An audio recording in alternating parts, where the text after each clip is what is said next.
This is like the holiday, pre-holiday episode. Totally is. We're kind of shooting from the hip on this one.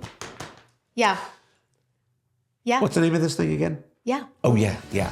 We're living well together.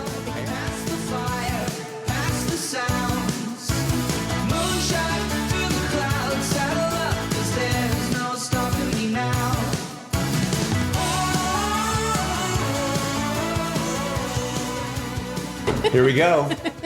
Another exciting episode of Living Well Together. Big life in a small town. Yeah. So this is going to be kind of fun because we're not winging it. We're sort of winging it because I did put out a request for some topics.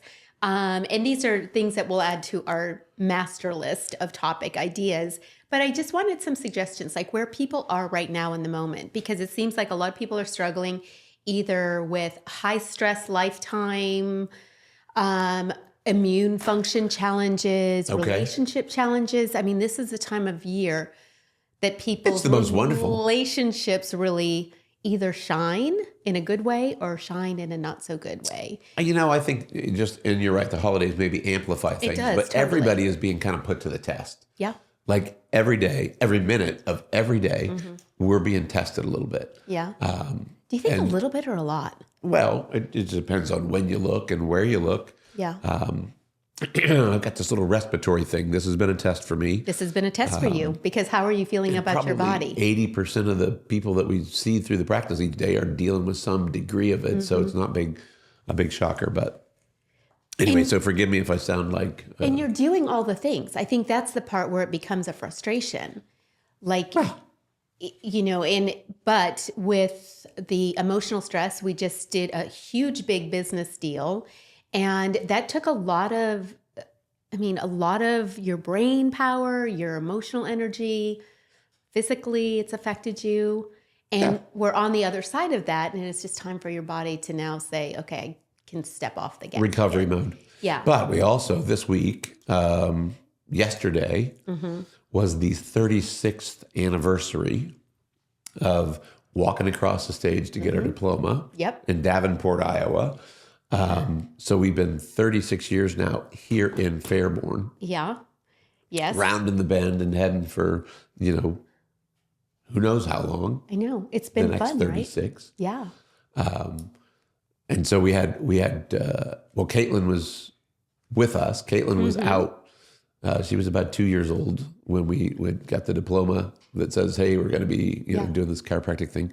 And Lily was 10 days away from being born. Little did we know. Yeah. So she came a week or two early, kind of. Yep. I think her due date was January 5th. Right. So, but those pictures came through my, how your phone will show you memories or whatever. Yeah. of graduation. Right. Uh-huh. So, and that was kind of a big deal. I mean, just to think back in time. And as I was doing my journal time in the morning, that was kind of front and center. Yeah. December the 15th is always kind of an anniversary date for us. And we celebrate a lot of anniversaries. We do. A lot of things that we've accomplished or a lot of dates and places First or kiss. whatever. That. December 7th. 1900, way back in the 1900s. It was just such a great kiss. And it was like if we were in a one of those, what do they call them? The Christmas Hallmark movies, right? It was like those twinkle bells start sounding in the background, and I just knew. You heard them too? Yeah. Did you? Nope. I totally heard them, for real. And I just knew that we were going to build a life and a legacy together. And I thought we were just going to kind of, careful. make out in the car for a bit. So that was back in 1984. So I don't remember when he proposed to me. I don't remember. I don't either. Like even our real official first date.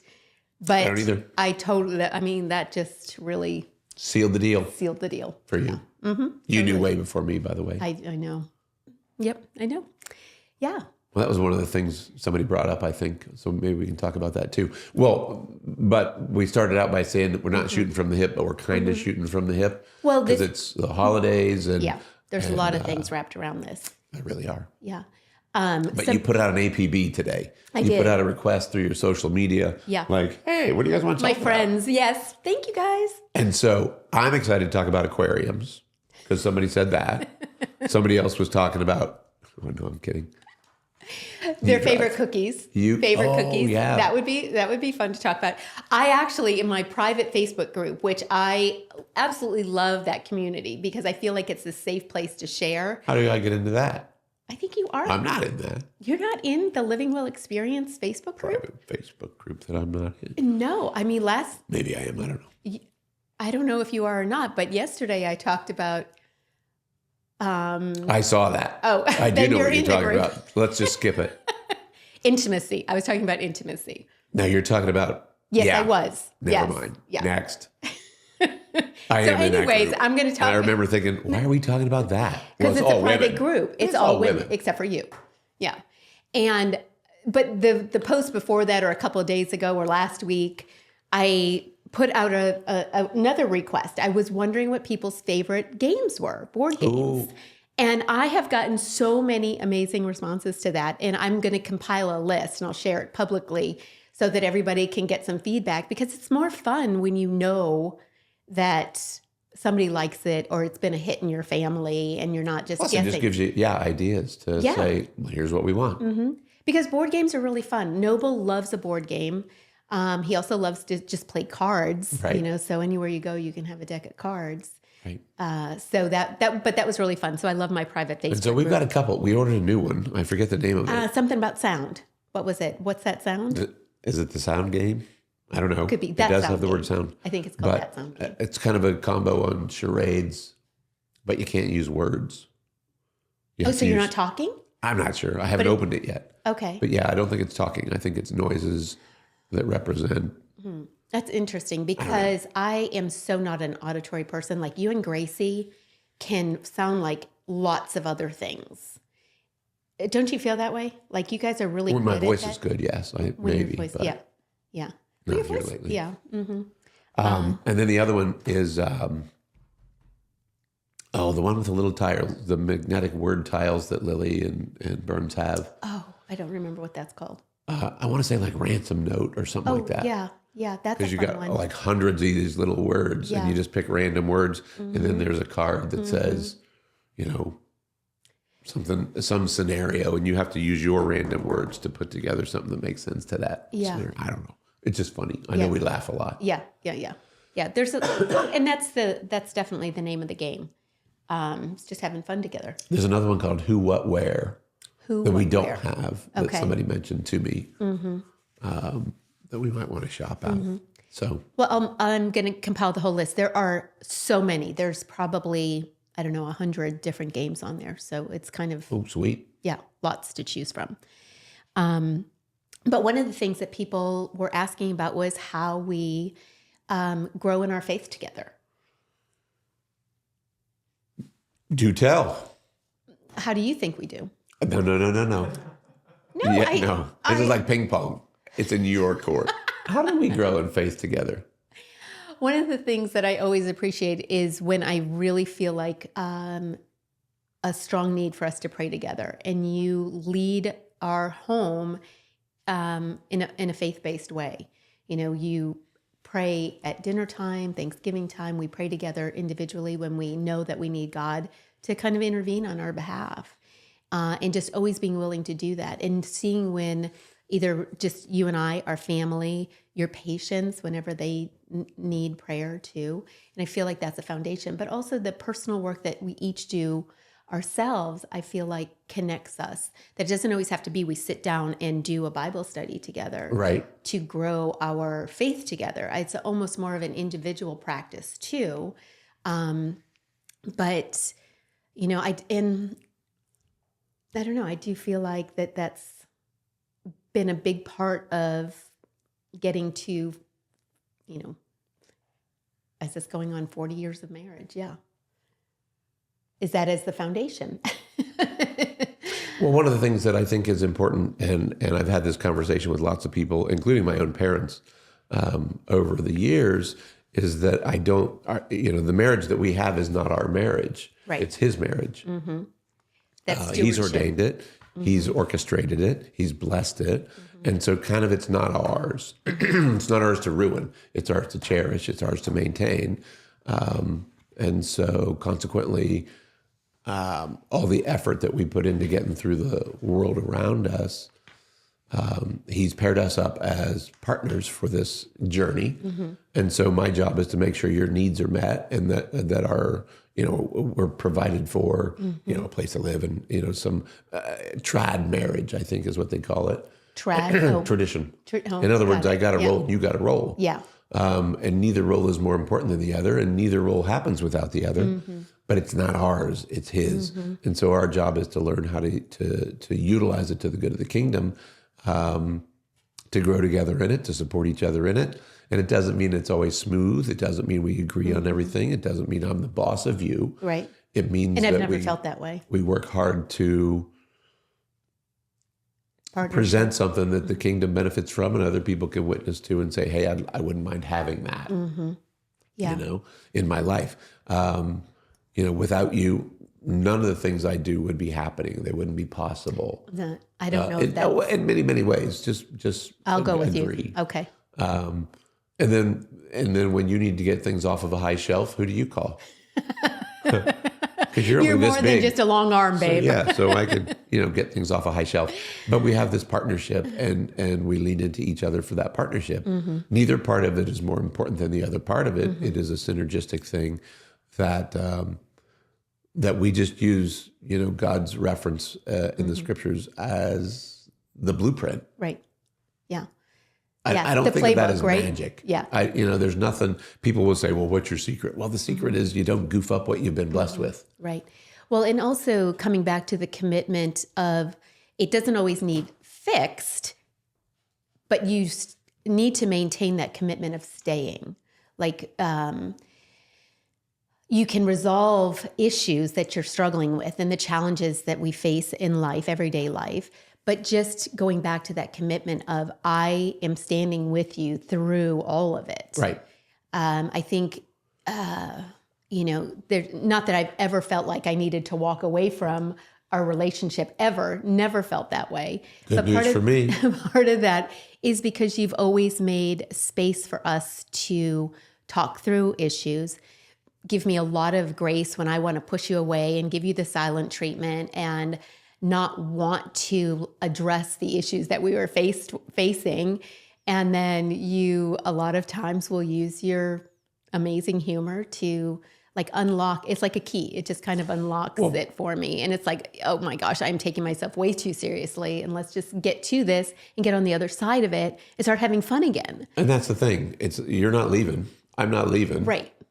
We're kind of in it to win it. Right. And so the question is, how do I help you get through whatever you need to get through? Exactly. And how do you help me get through what I might be processing? And how do we do that in a way that keeps it harmonious? Because nobody's breaking up the team, Right. I think one of the things that right, exactly. I feel like that the teamwork has always been central. Like we focus on the team and not about blaming each other when there is a struggle. Well, most things are my fault. I mean, let's just be real. Have I made you feel that way? Should we have a Never. counseling session? Oh my gosh, no. I hope I've never, ever, I hope you've never felt blame from me. I would never, that would never be my intention. There's always going to be some consolation. In other words, like if I've goofed up, I need to be able to be big enough to come to you and say, hey, I'm really sorry I goofed that up. Or I didn't respond appropriately in the moment or whatever. Yeah, well, I see what you're saying. Yeah. And you've done that a time or two as well. It's like, look. Yeah, sorry. You caught me on an off minute and I didn't respond accordingly. But the stress of the world is not going away. The question is, how do you manage it? And can you manage it more effectively as a team than you can individually? Right, exactly. Yeah, I know. In the way we, sometimes when I'm feeling a lot of stress and then if you come home or we're starting to talk about something that's even more stressful, pausing before we answer, I know I can be sharp if I'm not, if I'm feeling a lot of stress and pressure, but not just from you. It's usually other things that are kind of piled on top of it.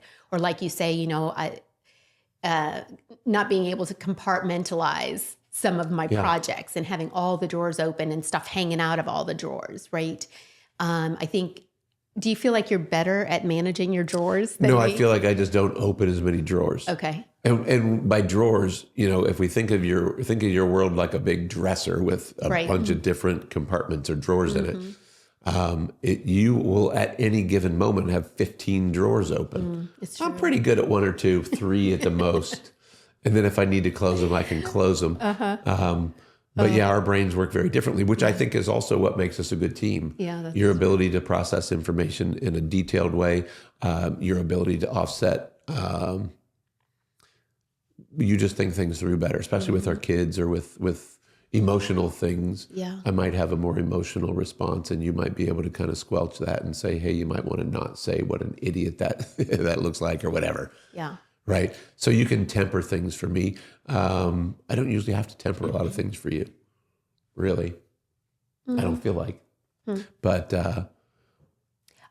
sometimes I feel like I don't always feel like I need to have a filter, because I feel like it's not that I'm being inauthentic or not transparent, but sometimes choosing my words, I am able to slow down. Like, you have that fast wit, and you can, which can get you in a lot of trouble.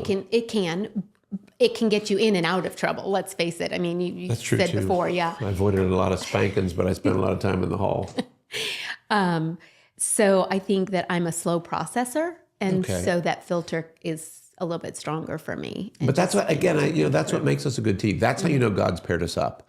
Where I'm strong, I can prop you up. Where you're strong, you can prop me up. Where we're both, when we both are kind of floundering, we just go to him and say, hey, we are floundering. Right.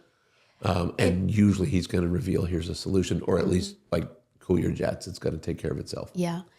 Well, and I think that part of us doing the artist's way and the daily pages or the morning pages is that it is a lot of offloading some of that high tension emotions that we would feel, and really literally writing it over to God, just handing it right over to him.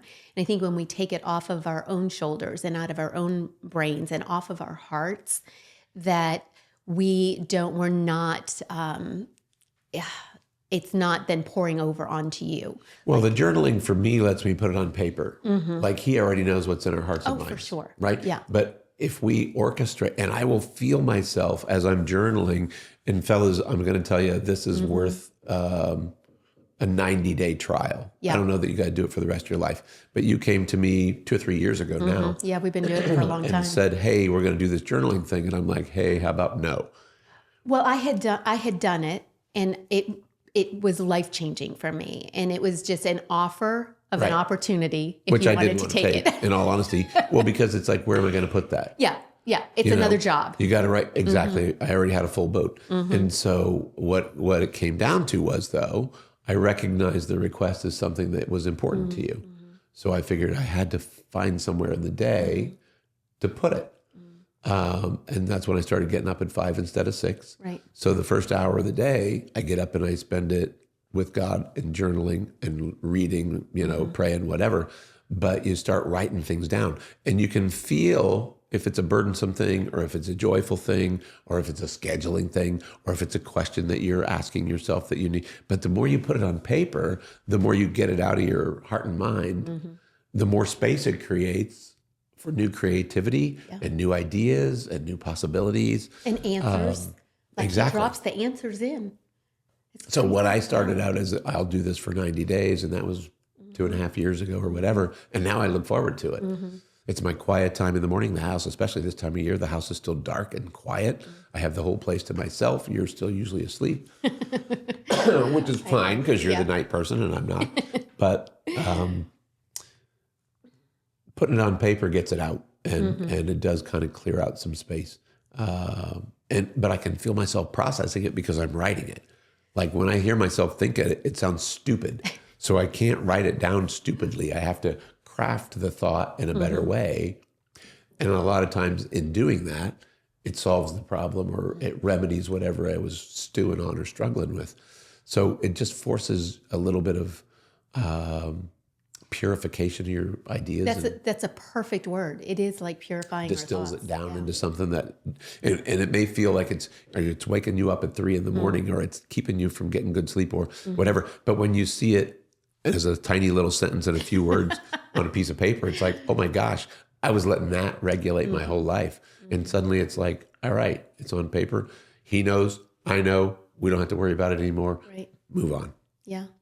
Yeah, absolutely. And when I look back and I have kept them, I will likely not keep them forever.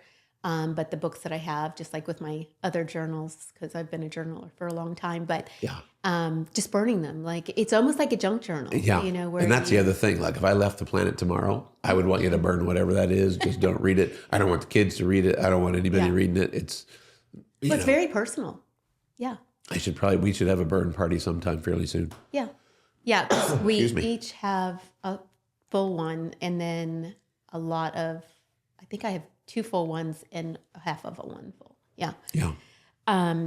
So yeah, I mean, that is really, that's a lot of, I think, what helps us grow in faith are these little things that we're very consistent with. Well, we know who that our we're dad is, and we intentional.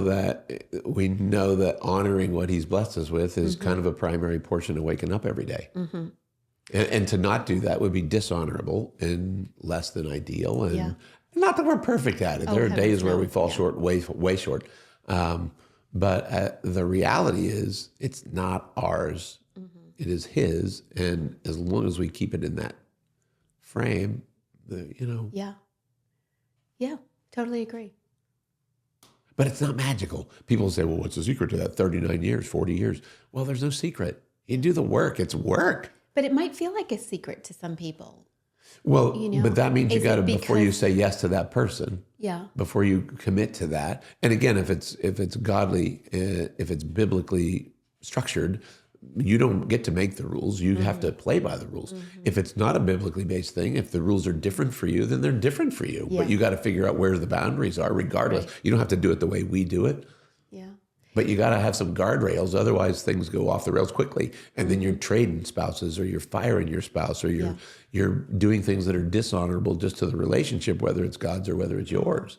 And don't you think that the devil loves to mess up relationships? The enemy's job is clear, is to steal and destroy and maim and kill and shred. And anytime a relationship is dashed, he dances, I'm sure of it. For sure. I mean, it creates such a cascade of sadness and grief and, just all of those negative emotions that impact the ripples are not good ripples when that happens. And I It understand produces that. shame, it produces guilt, it produces anxiety. I mean, and part of that is just about what are you doing when nobody else is looking? That's an integrity issue from the inside out. Yeah. Doing the right thing is the right thing to do whether anybody's looking or not.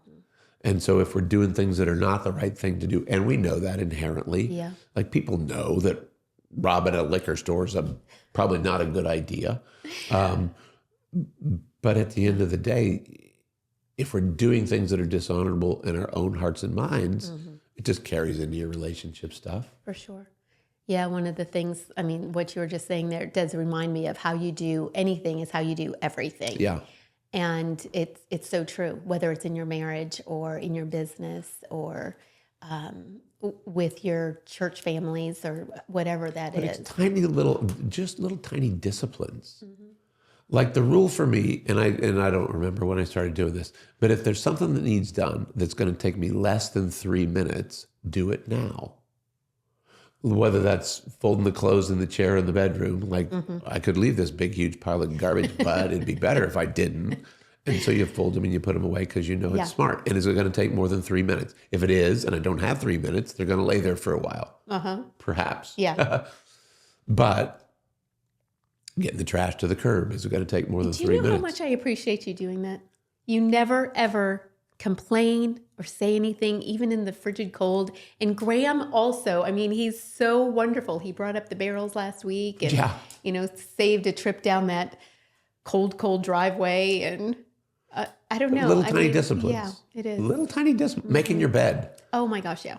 Yeah, we've talked If about you the bed leave making. your house with a bed unmade, again, you have gypped yourself. But no judgment, because there's a lot of people that are okay I have with no that. judgment about it. Yeah. But do you know what it does? It just sets the stage for the rest of the day where you can slip. If you're going to slip on this and not check it, you're going to slip on that. And then your boss says, hey, I need that report by 4:00. And you're like, well, not going to happen. I need to go home and make my bed. Or whatever. But little tiny things, if you can't do small things, and God's very clear about this, why would he trust us with bigger things if we can't take care of smaller things? Yeah. Yeah. I don't know. No. It's not rocket science. Right. And again, it doesn't require perfection, but it does take effort. Mm-hmm. Yeah, absolutely. Yeah. Well, thanks, Beth, for that suggestion. I don't even know if that was helpful. Yeah. Well, it's just fun for us to revisit it. Oh, right. It is for us. It is. What do we care what they think? I mean, it is. It is funny that you ask, and that's it, because strengthen. it came up 2 or 3 different kind of same genre type things of mindset and faith-based things. And like I said, we don't have all the answers. I'm an amateur on most of this stuff. I just know that if you don't try, it's going to be hard to get anything done in a good way. Yeah, but what's the thing about trying? I don't know. Is there something bad about trying? You have to do not try or something like that. Wasn't that There's like no a Star try, Wars only thing? do, like Yoda. Well, try can be a sabotaging word. Absolutely, yeah. If you just take the try out of it and get it done. I'll try. Exactly. You're going to come to our party? Oh, we'll try. Well, that means that's a no. Yeah. And also, the one other thing is just praying protection over your marriage. Yes. Because the enemy is out to knock Kill that down. and maim and destroy. And And being very, very conscientious about that and knowing that you do need to pray over your marriage and protection. And you know who the people are that don't. It's so easy when you go places and you know who is not protecting their marriage relationship. It's like, and we talk about it like as, do you have a vacancy sign or a no vacancy sign? I do a lot of traveling. I go a lot of places without you. I know a lot of people that are not, I am in spaces without you. But never in a million years would somebody say there's a vacancy sign out and they can take up that space. Yeah. Ever, never. And I know that you are the very same way. Exactly. So that just revolves around trust. Yeah, right. I trust that you have a no vacancy sign out and that nobody else is welcome in that space. That's our space, nobody else's space. That is so true. I mean, I totally feel that. You'll make different comments about people being around and stuff. And I'm like, I don't even know what you're talking about. Yeah. It is just... Well, your situational awareness is always questionable. Like I pay attention to things that you probably don't. I don't. Yeah, I'm pretty, because I know situational awareness is a big taking care deal. of me. Yeah. Every time I see you scrolling in your car, I'm thinking that is not good. I do not situation. sit and scroll in my car. Ever. I will not. When I get in my car, you've trained me well. When I get in my car, I go. I put it in, like mine is just a little flip of my D. Congratulations. Drive. Yeah. On being less of a victim, because that's a horrible. Well, I mean, it's only because you've made me aware of it. It would be easy for me, like if I've been shopping and I know that I need to catch up on email, or if somebody's, text messages come in pretty fast and furiously a lot of times, and it would be easy to sit there and answer all that stuff. Not a good idea. So you get in the car, don't do that. you lock the door, and you get on your way. Zaz automatically locks up. Yeah. Yeah. So little tiny things. This was a fun episode, and was it? Yes. All yeah. right. For like. What should they do if they thought so? From the hip. Like, subscribe, follow, share with a friend. Yeah, just those things. Perfect. And let's see, this is going to be... This is coming out this week. So this is a shorty, and it's a quickie, and it's a... Christmas is next week. All so, right. We'll have an episode that drops on Christmas Day, too. Okay. And if you want to talk about aquariums or something like that... We did have an aquarium. We had a saltwater aquarium when we were at Palmer, and Caitlin... Actually, before. We took it with us. We did take it with us. And then we moved it home. We had to have... It's a 9-hour trip episode. From a separate Whole episode. separate episode. Okay, we'll wrap that up right now. See you guys. Bye. Next time.